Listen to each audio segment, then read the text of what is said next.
Welcome in my channel. My channel is KNT education. पहले ध्यान हटाएं फिर ध्यान लगाएं। Good wishes for your health. मैं आपका साथी कंदर आपके अपने चैनल केएनटी एजुकेशन पर आपका स्वागत और अभिनंदन करते हैं। हम पढ़ रहे थे हिंदी के टॉपिक में व्याकरण, और व्याकरण में हम लोग पढ़ रहे थे वर्ण। अब हम वर्ण के विषय में इससे पहली वाली क्लास में हमने ये जाना कि स्वर व्यंजन दो भेद होते हैं। स्वर में इतने 11 होते हैं और व्यंजन हमारे 39 होते हैं, 2 अयोग वहाँ होते हैं। इतना हमने पढ़ा, पर इतने से हमारे क्वेश्चन सभी फंसेंगे नहीं। कुछ क्वेश्चंस और होंगे जो स्पेसिफिक मोड पे होंगे, तो हम उनके विषय में जानते हैं। ठीक है, thank you so much. Come on the board. हम फिर से वर्ण को डिफाइन करते हैं कि हम वर्ण को पढ़ेंगे किस आधार पे। हम वर्ण को जो है पहले दे रहे हैं स्वर, और दूसरा कर रहे हैं हम व्यंजन। हम अभी यहाँ पे वो लिखेंगे कि जिसके आधार पर हम पढ़ेंगे। तो पहले हमारा जो होता है उत्पत्ति, कि हमारी जो स्वर की उत्पत्ति है उसके आधार पर हम पढ़ेंगे। फिर हम पढ़ेंगे मात्रा के आधार पर, जिन्हें हम कालमान कह सकते हैं। काल यानी समय, कौन कितना समय लेता है, कालमान के आधार पर। और तीसरा जो हम पढ़ेंगे आधार वर्ण स्वर को समझने के लिए, वो होगा उच्चारण के आधार पर। और हमारा जो चौथा होगा वो होगा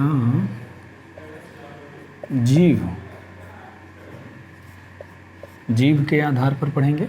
और जो हमारा पांचवा होगा वो होगा हम ओष्ठ के आधार पर पढ़ेंगे।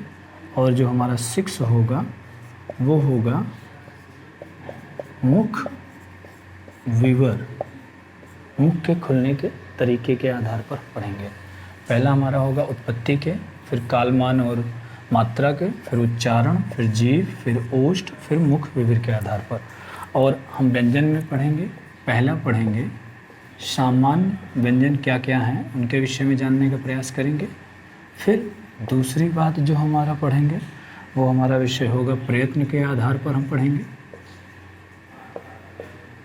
फिर तीसरा यही सेम सिस्टम उच्चारण के स्थान पर हम पढ़ेंगे। फिर हम जो है चौथा जो होगा वो हम घोष के आधार पर पढ़ेंगे। और पांचवा जो होगा हम प्राण के आधार पर पढ़ेंगे। और छठवां हमारा कुछ विशिष्ट वर्ण के विषय में जानेंगे। तो ये हमारे 6 आधार होंगे जिसके आधार पर हम वर्ण और स्वर को पढ़ेंगे। वर्ण में स्वर और व्यंजन को पढ़ेंगे। तो ये हमारे 6 आधार हैं, आप इन्हें देखें। और अब हम अभी पढ़ेंगे उत्पत्ति के आधार पर, कि उत्पत्ति के आधार पर स्वर को हम जानने का समय।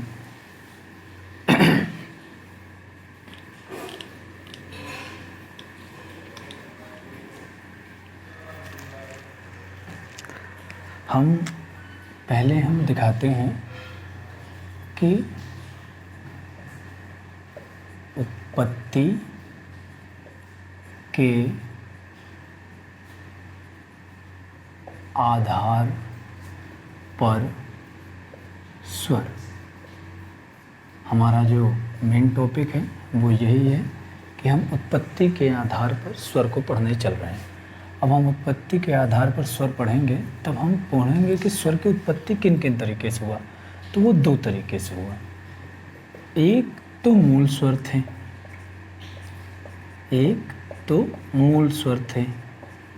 वो मूल स्वर क्या क्या थे पहले इन्हें समझ लें। और दूसरा हमारा जो था वो था उन मूल स्वरों से मिलकर बने हुए स्वर, जिन्हें हम संधि स्वर बोलेंगे। ठीक है, वो हमारे मूल स्वर कौन है इन्हें हम समझें। तो आ हमारा मूल स्वर है, ई हमारा मूल स्वर है, ऊ हमारा मूल स्वर है, आ ई ऊ हमारा मूल स्वर है, और री, ये 4 हमारे मूल स्वर हो गए। इन 4 मूल स्वरों के बारे में आ ई ऊ री। अब संधि स्वर को हम 2 भागों में बांटेंगे।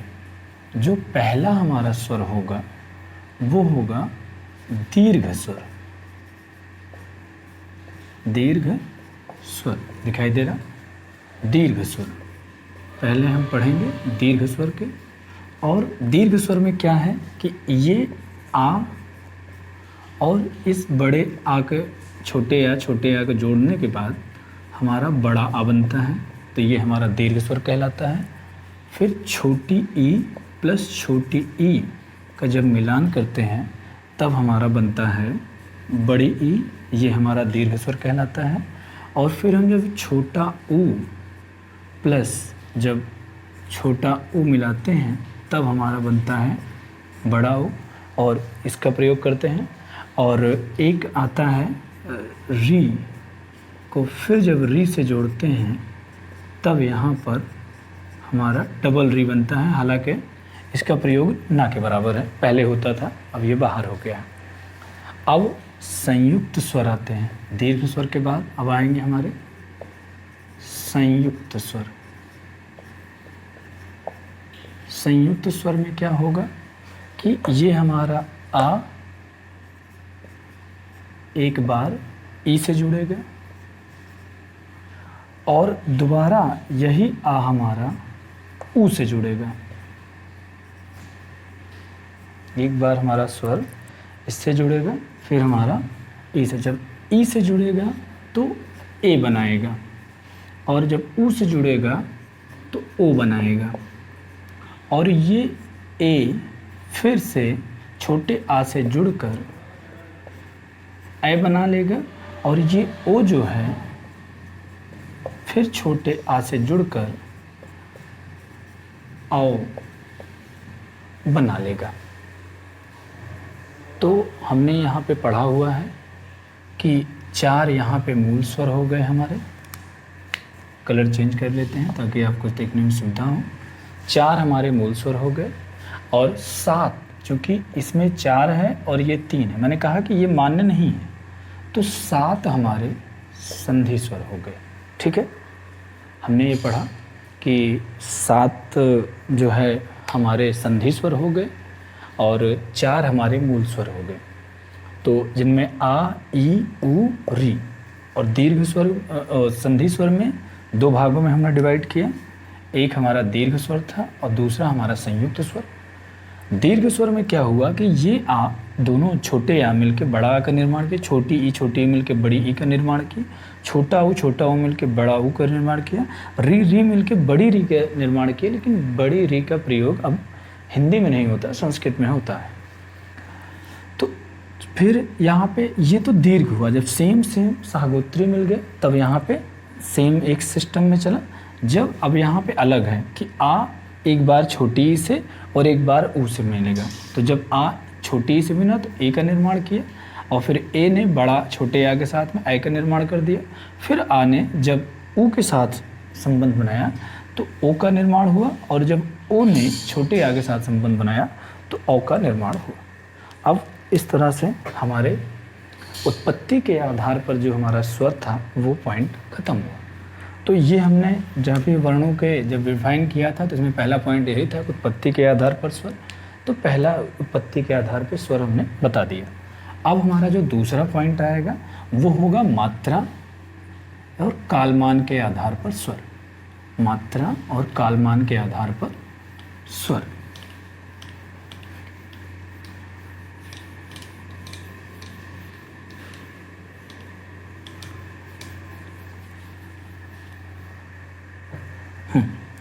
अब हम आते हैं कि मात्रा या कालमान, कुछ भी आप कह सकते हैं, कालमान के आधार पर स्वर।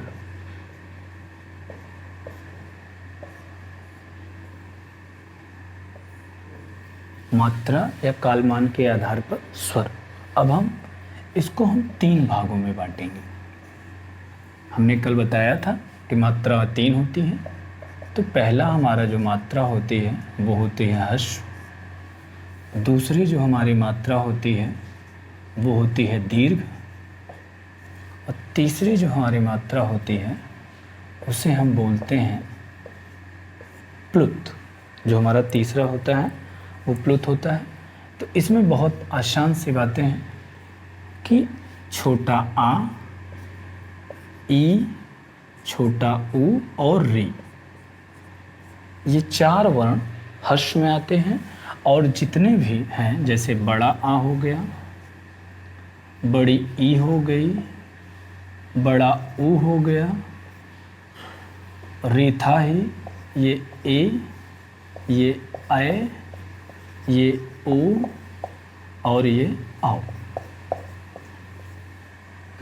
ये जो है एक तरह से फिर वही ढांचा बना जो उसमें बना हुआ था उत्पत्ति में, कि इन चारों को मिलाकर हस्व और इन सातों को मिलाकर दीर्घ।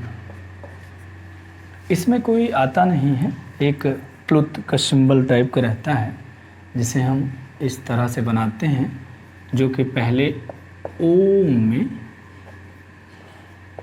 यूज किया जाता था, ये प्लुत कहलाता था। अगर इसके हम समय कालमान समय से आधारित है तो स्वर में कम समय लगता है। हर्ष स्वर जो होते हैं उनमें सब में कम समय लगता है। जो हर्ष स्वर है उन सब में कम समय लगता है। दीर्घ में हर्ष स्वर का दुगना टाइम लगता है और प्लुत स्वर में हर्ष स्वर का 3 गुना टाइम लगता है। ये हमारे कालमान के आधार पर हो गए। तो अब हमने ये देख लिया कि कालमान और मात्रा के आधार पर स्वर हमारे 3 तरह के होते हैं। एक होता है हर्ष, एक होता है दीर्घ और एक होता है प्लुत। हर्ष में हमने देखा आ, ई, ऊ और री आता है। दीर्घ में हमने देखा बड़ा, बड़ी, बड़ाऊ, ए, ओ, औ। 7 इसमें, 4 इसमें, 7 4 11 पहले ही मैंने वाली क्लास में बता दिया है। और प्लुत में केवल एक आता है जो ओ, 3 को ऐसे नीचे पाई खींच के बनते हैं। ये ज़्यादा देर तक जैसे किसी को रहता है ना कि बुलाते ही रहते ओम, तो मतलब टाइम ज़्यादा देने के लिए कालमान पे हर्ष से ज़्यादा, मतलब आ को अगर 3 गुना टाइम में आप बोलते आ, तब जाके प्लुत आता है आपका। अब बड़ा आ में आ बोल दिए, दुगना टाइम दिए, बात खत्म। लेकिन आ करते रहे तो इसका मतलब है प्लुत तीसरा टाइम आया। तो मतलब हस्व में कम समय, दीर्घ में हस्व का 2 गुना और प्लुत में हस्व का 3 गुना। ये सब क्वेश्चंस हैं। कभी कभी ये भी क्वेश्चन पूछ ले जाता है कि हस्व का कितनी गुना प्लुत में समय जाता है। अब हमने यहाँ पे जो वर्ण के 2 डिफाइन थे, मैंने उनको यहाँ पे क्लियर किया है। वीडियो बहुत लंबा ना हो इसलिए हमने बहुत शॉर्ट में वीडियो बनाने का प्रयास किया है। तो अगला जो इसके और अन्य भाग बचे हुए हैं उनको हम अगले टॉपिक पे लेते हैं। Thank you.